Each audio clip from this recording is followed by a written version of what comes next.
Assalamualaikum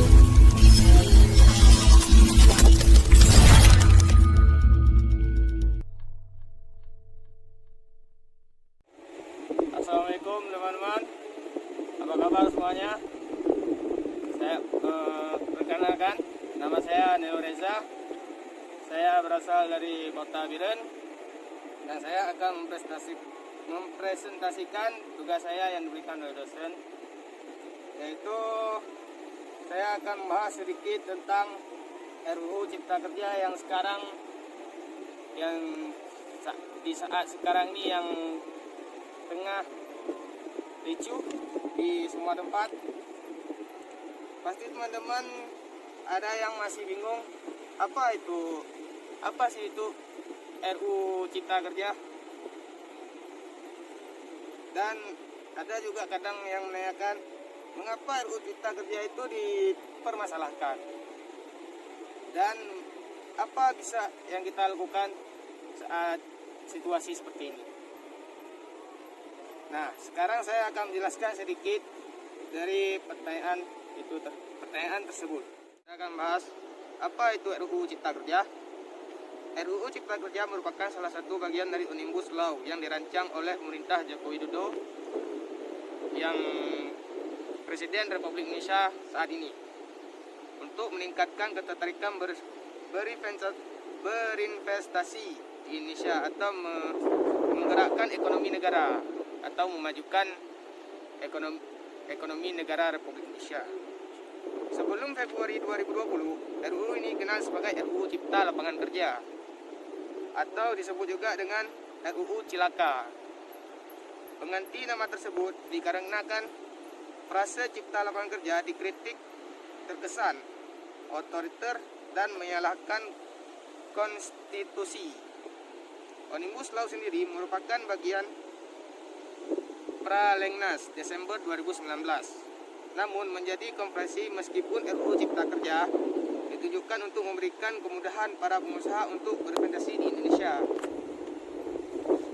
RUU ini juga menggerus hak para buruh dan prakerja. Nah, sekarang kita akan bahas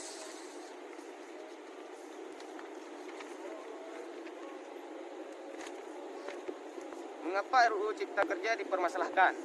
Nah, kita akan bahas apa sih masalah yang tertimbun dari RUU Cipta Kerja ini. Yang pertama, bertentangan dengan Pancasila, khususnya sila kelima, keadilan sosial bagi seluruh masyarakat Indonesia. RUU Cipta Kerja berdampak dan bertentangan dengan setidaknya 74 undang-undang. Contoh, Undang-Undang Nomor 13 Tahun 2013 mengenai ketenaga kerjaan. Berarti dalam sila ini, sila kelima bagi Cipta Kerja, sila kelima tidak berdampak lagi atau tidak berlaku lagi. Dan RUU Cipta Kerja tidak mencerminkan negara demokrasi.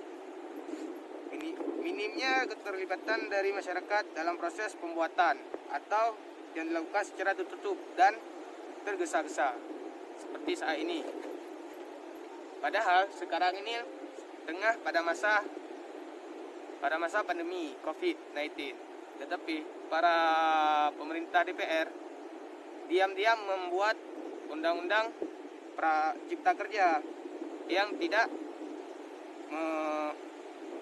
mengambil keputusan dari masyarakat yang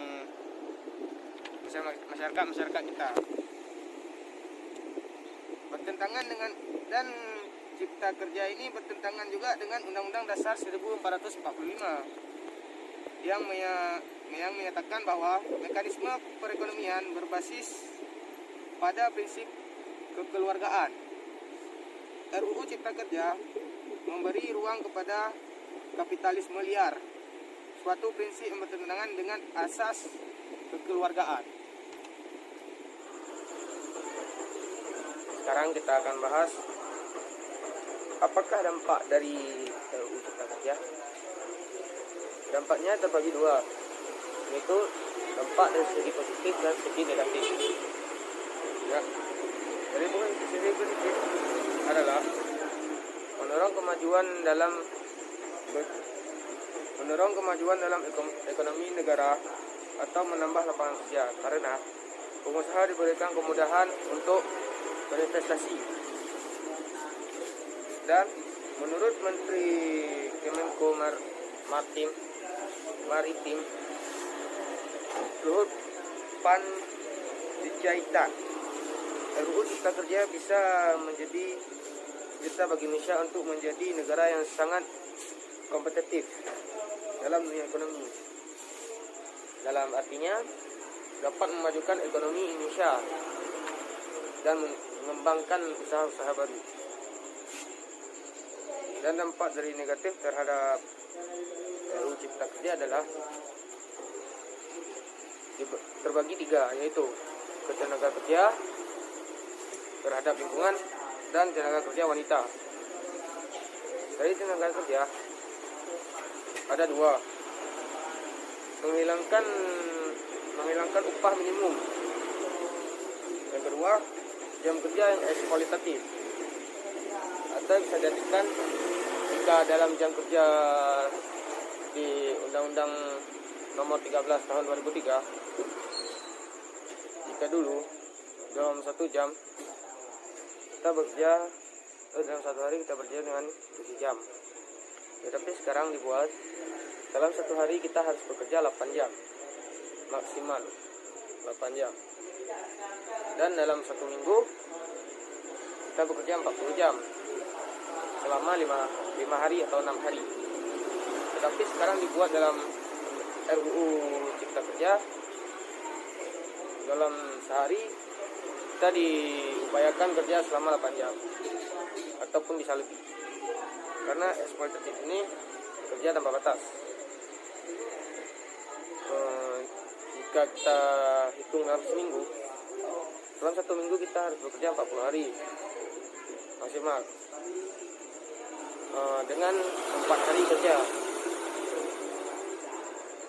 Dalam 1 minggu kita bekerja 40 jam dalam 4 hari kerja atau 5 hari kerja. Tidak, dalam 4 hari kerja.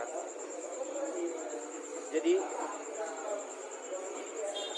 jam kerja ini bisa diubah-ubah menurut yang diinginkan oleh perusahaan. Kadang juga bisa kita juga harus bekerja selama 10 jam dalam 1 hari tersebut, dan 4 hari berarti 40 jam, agar tercapai jam kerja maksimal per minggunya. Terhadap lingkungan, menghilangkan izin lingkungan, menghilangkan syarat izin lingkungan sebagai ketentuan pengusaha. Berarti bagi yang ingin membuka usaha baru, dia memilih lingkungan yang sesuka hatinya. Apakah di mana dia ingin memilih lingkungan, tetapi izin lingkungan itu tersebut tidak ada izin lagi, berarti bebas. Dia ingin memilih lingkungan di mana, tidak harus memiliki izin lagi. Yang ketiga, tenaga kerja wanita. Bagi tenaga kerja wanita, cuti haid, melahirkan dan keguguran tidak lagi dianggap sebagai cuti. Oleh karena itu tidak diberikan kompensasi. Berarti bagi wanita, jika sedang melahirkan atau haid, jika ingin cuti atau libur, tidak diberikan lagi. Kalau dia tidak masuk kerja, berarti dinyatakan dia tidak dinyatakan hadir atau tidak masuk kerja, dan tidak dihitung gaji perharinya. Nah, sekarang kita akan membahas poin-poin UU Cipta Kerja yang meresahkan, yang menyengsarakan dan membunuh masyarakat sendiri menurut yang putra. Pertama, uang pesangon dihilangkan. 2, UMP atau UMK dan UMSP dihapus dari undang-undang. 3, upah buruh dihitung per jam, jadi tidak lagi dihitung per hari. Misalnya sehari kita perkirakan 50.000, ini berarti kiranya per jam. Sejam berapa? menurut perusahaan-perusahaan tertentu. 4. Semua hak cuti sakit lah, cuti kawin, cuti khitanan atau cuti bakti, cuti kematian, cuti melahirkan, itu semua dihilangkan dan tidak ada kompensasi, berarti tidak diberikan lagi cuti. 5. Outsourcing, diganti dengan kontrak seumur hidup, tidak lagi bekerja. 6. Tidak akan ada status karyawan tetap, berarti di sebuah perusahaan kita tidak lagi dianggap karyawan tetap di suatu perusahaan. 7. Perusahaan bisa mem-PHK kapanpun secara sepihak. 8. Jaminan sosial, jaminan kesehatan, dan kesejahteraan lainnya hilang atau dihapus, berarti kita tidak ada jaminan lagi bekerja di suatu perusahaan. 9. Semua karyawan berstatus tenaga kerja harian. 10. Tenaga kerja asing bebas masuk ke wilayah kita dan tidak ada lagi syarat-syarat tertentu. Berarti tenaga kerja asing dari luar bebas masuk dan bebas membuat usaha-usaha sendiri di negara kita. Sedangkan di negara kita banyak sekali buruh, banyak sekali para pengangguran. Apalagi jika karyawan asing bebas masuk, makin bertambah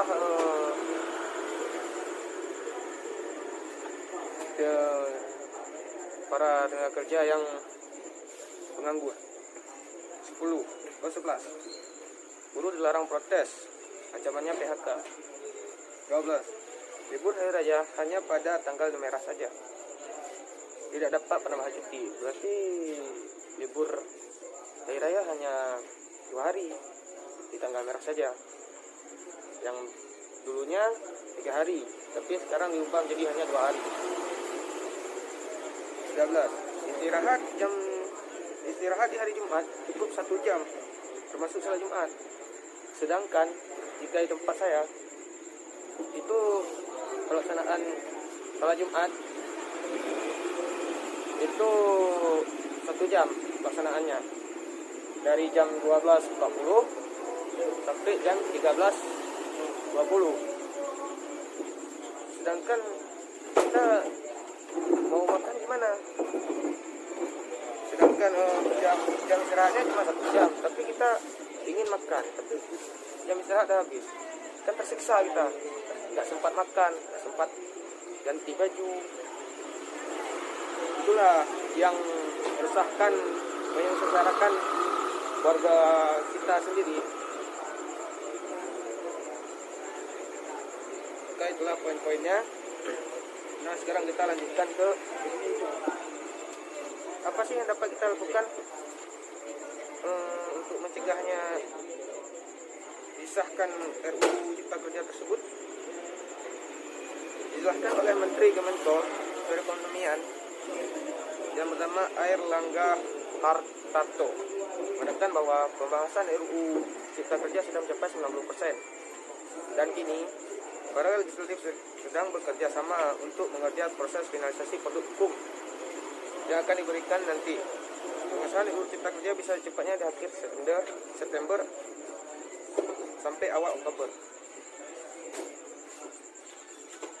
Berarti RUU Cipta Kerja ini hampir selesai, tinggal 10% lagi dan akan ditetapkan.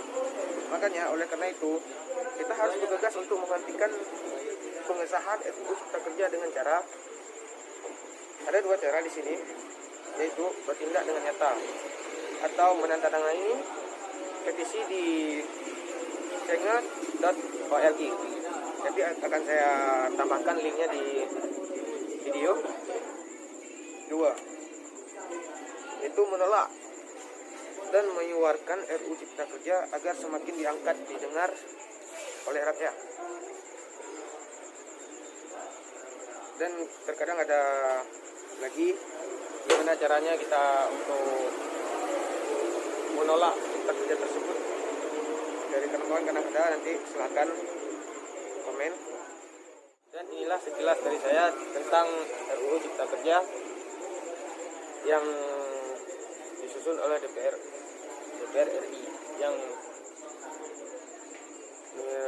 menyengsarakan warga asing.